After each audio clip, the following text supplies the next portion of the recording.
ये जो अनर्गल आरोप लगाते हैं, मैं पूछना चाहता हूं, आप बता दीजिए कौन सा केस है हैदराबाद के अंदर वक्त के ऊपर जो जिसमें आप यहां से हमारी पार्टी के नेताओं का नाम ले रहे हैं या जिसका नाम दिखाइए, कौन सा केस, कौन सा एफआईआर नंबर, कौन सा यहां से डिसेंट और कौन सा चीज है। मैं दावे के साथ आपको चैलेंज करता हूं, दिखाइए हाथों हाथ की यहां से कि कहां पर है वो रिपोर्ट। कांग्रेस की सरकार वहां, हमारी सरकार तो नहीं, इससे पहले भी सरकार किसी और की, कौन सी सरकार ने कौन सा जांच करवाया और किस बिना पर आंकड़े देते हैं कि 3000 एकड़ और 3000 करोड़ की कौन सी सरकारों की रिपोर्ट है? ना एनडीए सरकार की रिपोर्ट, ना कांग्रेस की रिपोर्ट, ना किसी और की रिपोर्ट, कोई भी सरकारी आंकड़ा आप उठाकर दिखा दीजिए।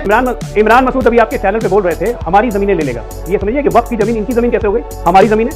और ये जो अभी तक एफआईआर की बात कर रहे हैं, कौन सा एफआईआर हुआ, कौन सा केस हुआ, यही तो दिक्कत है मेरे भाई, जिसको आप छुपाना चाह रहे हैं। वक्त की जमीन लेके आप उसका इस्तेमाल कर रहे हैं, उसकी अपील भी, उसकी शिकायत भी वक्त के नहीं की जा सकती है, बाहर नहीं की जा सकती है। वक्त की जमीन तक कब्जा करके आपने मोहर लगाया हुआ वहां पे, वो जमीनें वापस करनी होगी। और 3,000 करोड़ की जमीन कब्जा करके बैठे हुए हैं हैदराबाद में। अरे सच्चाई बोले, एक मुसलमान जमीन निकल जाएगी 8,000 करोड़। मैं तो बोल रहा हूँ पश्चिम बंगाल में टीएमसी के नेताओं का कम से कम 10,000 करोड़ की जमीन होगी। क्यों सच्चाई पूछने में डर लगता है क्या? अभी बताया उन्होंने, एक दुकान का किराया 50,000 पूरी की पूरी मार्केट चला रहे हैं।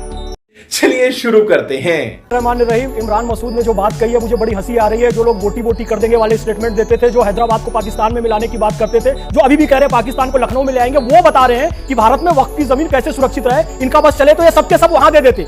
आज का दिन बड़ा शुभ दिन है, बड़ा अच्छा दिन है, बड़ा पाक दिन है। आज के दिन मुसलमानों को उनका अधिकार संवैधानिक तौर पर मिल रहा है। बहुत सारे लोगों ने अवैध कब्जा जमा कर रखा था वक्त की प्रॉपर्टी पर, उन्हें मिल नहीं पा रहा था। उन बेवाओं को, उन महिलाओं को, उन बच्चों को शिक्षा का अधिकार, स्वास्थ्य का अधिकार जो वक्त के माध्यम से मिलना चाहिए था, वाकिफ ने जिस नियत से वक्त किया था वो नियत अब पूरी होगी। नहीं तो ये लोग कब्जा करके, अभी कह रहे थे ना फलाने साहब का है, जी हां, मेन मार्केट में दुकान है, किराया होना चाहिए 50,000। अभी जो नाम लिया, जो पाकिस्तान में मिलाना चाहते थे हैदराबाद को जिस पार्टी के लोग, ये बड़ी अच्छी बात कही आप। मेन मार्केट में दुकान है, 50,000 किराया होना चाहिए, 50 रुपए किराया दे रहे हैं आज भी, उसका सही किराया इनको देना पड़ेगा। महिलाओं को अधिकार मिल रहा है, 2 महिला मुसलमानों के खिलाफ है, मुसलमानों के हित में है ये मुसलमानों के हित में है, मुसलमानों के हित में है ये। ओके शोएब भाई, okay M Delhi chief, okay Shoaib भाई ये कह रहे हैं मुसलमानों के हक में है, इमरान मसूद कह रहे हैं ये नफरत की दुकान है, ये काला अध्याय है। मेक योर पॉइंट शोएब भाई। मोहम्मद फैज खान को आपका जवाब। बहुत सारे दिल्ली के बहुत सारे पॉश इलाके हैं, मैं नाम की पूरी लिस्ट गिना देता हूं। वो पॉश इलाकों में वक्फ बोर्ड की ज़मीन पर दुकानें बनी हुई हैं और उसमें ज़्यादातर दुकानें हिंदू भाई चला रहे हैं, जो 1973 में जो किराया देते थे आज भी वही किराया दे रहे हैं। अगर स्वागत करना है तो इस पर भी स्वागत कीजिए कि उन भाइयों को भी आज के मार्केट रेट के हिसाब से सभी के लिए है, सभी के लिए है, बिल्कुल। और अगर आप इसके लिए राजी हैं तो बहुत अच्छी बात है। ठीक है, सुन लीजिए। दूसरी बात, ये जो बार बार जो सवाल हमने कहा कि आर्टिकल 15 और 29 का उल्लंघन है, ये तो बात सही है, लेकिन ये जो अनर्गल आरोप लगाते हैं, मैं पूछना चाहता हूं, आप बता दीजिए कौन सा केस है हैदराबाद के अंदर वक्त के ऊपर जो जिसमें आप यहां से हमारी पार्टी के नेताओं का नाम ले रहे हैं या जिनका नाम दिखाइए, कौन सा केस, कौन सा एफआईआर नंबर, कौन सा यहां से डिसेंट और कौन सा चीज है। मैं दावे के साथ आपको चैलेंज करता हूं, दिखाइए हाथों हाथ की यहां से कि कहां पर है वो रिपोर्ट। कांग्रेस की सरकार वहां, हमारी सरकार तो नहीं, इससे पहले भी सरकार किसी और की, कौन सी सरकार ने कौन सा जांच करवाया और किस बिना पर आंकड़े देते हैं कि 3000 एकड़ और 3000 करोड़ की कौन सी सरकारों की रिपोर्ट है? ना एनडीए सरकार की रिपोर्ट, ना कांग्रेस की रिपोर्ट, ना किसी और की रिपोर्ट, कोई भी सरकारी आंकड़ा आप उठाकर दिखा दीजिए। बातें अनर्गल कामों से नहीं चलती। हम भी तो कह सकते हैं पटना में आपका जो यहाँ से हॉस्पिटल बना हुआ वो भी सरकारी जमीन के ऊपर बना हुआ, नीतीश कुमार की मेहरबानी से बना हुआ, लाएंगे आप उसका यहाँ से दोबारा, आप करेंगे उसको? बिहार से BJP national spokesperson, let me get it. Okay, उन्होंने आपने 2 मिनट बोला, आपको सुना, इत्मीनान रखिए अब आपकी जवाब सुनने के लिए।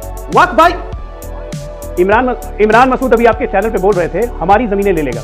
ये समझिए कि वक्त की जमीन इनकी जमीन कैसे हो गई, हमारी जमीन है। और ये जो अभी तक एफआईआर की बात कर रहे हैं, कौन सा एफआईआर हुआ, कौन सा केस हुआ, यही तो दिक्कत है मेरे भाई, जिसको आप छुपाना चाह रहे हैं। वक्त की जमीन लेके आप उसका इस्तेमाल कर रहे हैं, उसकी अपील भी, उसकी शिकायत भी वक्त के नहीं की जा सकती है, बाहर नहीं की जा सकती है। वक्त की जमीन तक कब्जा करके आपने मोहर लगाया हुआ वहां पे, वो जमीनें वापस करनी होगी। 3,000 करोड़ की जमीन कब्जा करके बैठे हुए हैं हैदराबाद में। अरे सच्चाई बोले, एक मुसलमान वक्त की जमीन निकल जाएगी 8,000 करोड़। मैं तो बोल रहा हूँ पश्चिम बंगाल में टीएमसी के नेताओं का कम से कम 10,000 करोड़ की जमीन होगी। सच्चाई पूछने में डर लगता है क्या? अभी बताया उन्होंने, एक दुकान का किराया 50,000 पूरी की पूरी मार्केट चला रहे हैं। क्या बात कर रहे हैं आप? शर्म नहीं आती आप लोग? आप मुसलमानों को वक्त क्या मतलब है? सारे जमीनों पर मुस्लिम आप बैठे हुए हो। अजय आलोक फायदा लेने दिया, ना आप बच्चों को फायदा लेने दिया, फायदा लेने के नाम पर कागज नहीं दिखाएंगे आज, क्या कागज दिखाओ? कल तक तो आप नारे लगाते कागज दिखाओ, यही बस जाएंगे। और उस पर आप धंधा कर रहे हैं, जो आरोप कागज दिखाओ, वक्त की जमीन पर ये लोग अपना कर रहे हैं। ओके, मानहानि का केस बिल्कुल स्वतंत्र सरकार के कब्जे में आएगी तो वो जमीनें छीन जाएंगी। दिक्कत यही है, ओके दिक्कत यही है और कुछ नहीं। शोएब भाई मेरा सीधा पॉइंट आपसे ये है, अगर ये नहीं देखिए, मेरा पॉइंट ये है, देखिए ये मैं- किसी इंडिविजुअल नेता की बात नहीं है कि उसकी जमीन है कि नहीं है, उस इंडिविजुअल नेता की बात नहीं है। मेरा प्रश्न नहीं ये तो है फिर कि यहाँ से मुसलमान भी पीड़ित है ना भाई, इन्होंने आरोप कैसे लगाया? मुसलमान भी पीड़ित है ना। राष्ट्र- मैं एक आंकड़ा राष्ट्रीय बार-बार आप चैनल लोगों को पर दे रहा आपने हूं, उस आरोप आंकड़े के ऊपर लगा डब्बा दिया। खोल कर आप कहते हैं पता नहीं कहां से लेके आए आप। एक सेकंड आप बार-बार एक ही आंकड़े की बात कर रहे हैं। मैं कह रहा हूं कि 10,000 मुस्लिम पक्षकारों ने भी दायर की है याचिकाएं। अब बताइए क्या कहेंगे?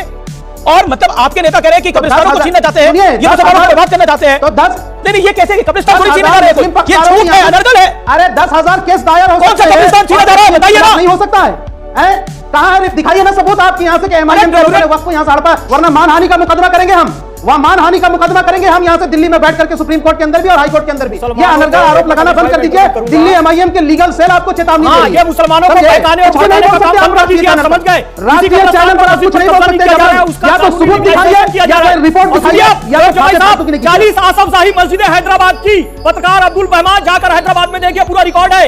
ये आज कह रहे हैं कि हैदराबाद की जो 4 मीनार वाली मस्जिद है जी, वो हमें दे दो। 40 आसफ शाही मस्जिदें आज तक क्यों नहीं खुलवाई गई? अरे उसका भाई कब्जा जाइए, करके क्यों जो बैठे कहना हैं? है। पत्रकार मैं सोचो सबूत रहमान मांग के रहा पास आप जाइए, उनके पास सारा रिकॉर्ड है, मैं रिकॉर्ड दे दूंगा। और आप एफआईआर कराने की बात करते हैं, बकवास सुधार का काम कीजिए। दिखाइए। कहानी का आप बकवास कराते हैं, बकवास सब बातें। दिखाते हैं, तो उसका रिकॉर्ड बकवास। दिखाइए। उसका मैं कह रिकॉर्ड रहा हूं कि दिखाइए, भाई आप हमारे FIR पार्टी के ऊपर जो करेंगे। आरोप आज लगाते हैं, मुसलमानों की जमीन जब छोड़ने मैं की पूछ बात रहा हूं, हो जो रही है, मेरी पार्टी के तो ऊपर आरोप लगाते हैं, उसका सबूत दिखाइए आप। स्कूल बने, कॉलेज बने, जो हॉस्पिटल हमारी बने, तो आप एफआईआर दर्ज जो हमारी पार्टी के ऊपर आरोप लगाए उसका सबूत दिखाइए। कराइए। हमारी पार्टी ने कॉलेज बनाए, हमारी पार्टी ने अस्पताल बनाए, हमारी पार्टी ने गरीब बच्चों को पढ़ाया। आपने क्या किया बताइए? क्या किया आपने? अरे हमारी पार्टी के लोग गरीब बच्चों को पढ़ाते हैं। गरीबों को मोहम्मद फैज बताइए Khan, with all due respect to you, sir. Okay, show me ceasefire. With all due respect to you, Mr. Faiz Khan, इसमें एमआईएम का दोष नहीं है कि मुसलमान अगर अशिक्षित रह रहा है। एमआईएम केंद्र में सरकार में नहीं थी, कांग्रेस केंद्र में सरकार में रही अधिकतर समय पर। सेक्टर कमेटी की रिपोर्ट आई, कोई ओवैसी की इसमें गलती नहीं है। और ये बात सही कह रहे हैं कि वो स्कूल कॉलेजेस भी उधर चलाते हैं, असउद्दीन ओवैसी, इसमें कोई दो राय नहीं है। और मैं फिर मुद्दे पर आ रहा हूं। देखिए, आप बार-बार कह रहे थे शोएब भाई कि कौन से केस है, ट्रिब्यूनल में ही केस है। 10,000 तो मुस्लिम पक्षकारों ने दायर करी हैं केसेस, वो ट्रिब्यूनल में ही केस है। मेरा हम्बल पॉइंट आपसे यही है, आप इत्मीनान से अपने रूह अफ़ज़ा पी के अपने दिमाग को ठंडा करके एक सवाल को समझिए। और वो सवाल ये है, पानी पीजिए आप, वो सवाल ये है कि मुसलमान भी उतना ही पीड़ित है। और अभी आप खुद बोल रहे थे, अब देखिए इसमें हिंदू को भी 50 रुपए का जो पहले किराया देता था, उसको भी 50,000 देना पड़ेगा। बिल्कुल, हिंदू मुसलमान सिख ईसाई सबको देना पड़ेगा जिसने ले रखा है। पॉइंट तो यही है, पॉइंट तो यही है। चूना क्यों लगे? ले नहीं सकता है। समझ रहे हो आप? समझ रहे हो ना?